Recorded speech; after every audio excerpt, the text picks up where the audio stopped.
전 펜싱 국가대표 남현희 씨 얘기를 좀 해봐야 될 것 같습니다.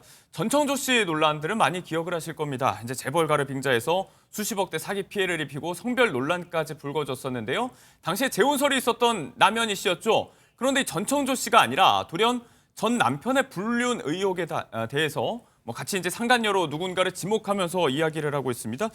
무슨 얘기인가요, 지금? 그러니까 본인의 SNS에 한 대화를 올리면서 이게 과거에 본인의 전 남편과 그리고 상간녀가 주고받은 메시지다라는 취지의 이야기를 했습니다. 예.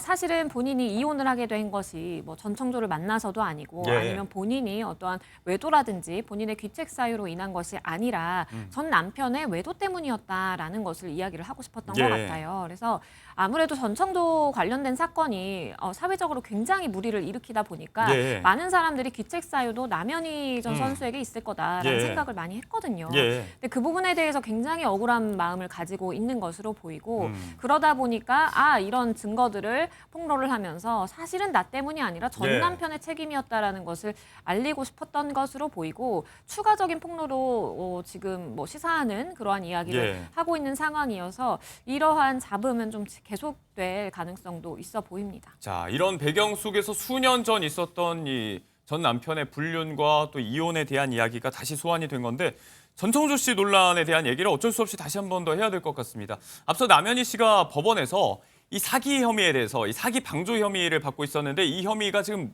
무혐의로 결론이 났잖아요. 그러니까 어떻게 보면 좀 억울할 수 있다 이렇게 일단락이 난 건데 여전히 지금 전청조 씨와 관련된 꼬리표가 지금 붙어 있다는 점에서 억울함을 호소하고 있는 거예요? 그렇습니다. 사기 방조 혐의 의혹을 받았던 남현희 전 선수인데요. 그렇지만 수사 결과는 무혐의 처분이 났습니다. 또 관련된 손해배상 소송에서도 최종적으로 승소를 했고요. 하지만 SNS에서는 주변에 따가운 시선을 계속해서 보내고 있는데요. 특히나 2024년에 서울 펜싱협회 같은 경우는 스포츠 공정위원회를 열고 남현희 씨를 제명시켰습니다.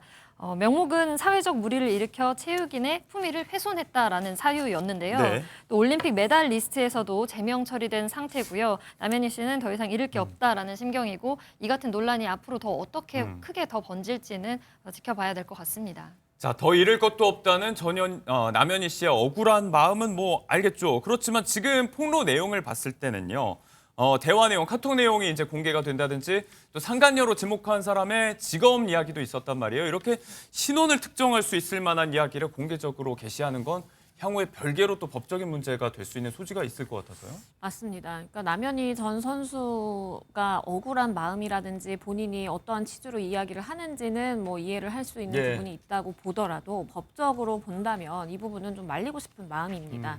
왜냐하면 본인이 이미 전청조 사건으로 굉장히 세상을 떠들썩하게 했었고 결론적으로 무혐의 처분을 받았지만 여러 과정들이 있었거든요. 조사를 받고 그리고 법적 조치를 취하고 그런데 이렇게 되다 보면 그 상간녀로 지목된 여성이 만약에 내 명예를 훼손했다라고 이 고소를 하게 된다면 처벌받을 가능성도 있습니다. 그리고 이것은 특정 이름을 시사하지 않았다라고 하더라도 당시에 이제 상간녀로 지목된 사람들이 주변에서는 충분히 알 수 있는 것이고 그렇다면 분명히 우리는 사실을 적시를 하더라도 명예훼손죄에서 처벌을 하고 있기 때문에 이 부분은 충분히 법적으로 문제가 될 수 있는 사안으로 읽힙니다. 네, 감정적인 대응이 추가로 이제 나중에 법적으로 문제가 될 수 있는 소지가 있다. 앞서 주사 이모 이야기와 관련된 이야기로 좀 저희가 정리가 될 것 같습니다.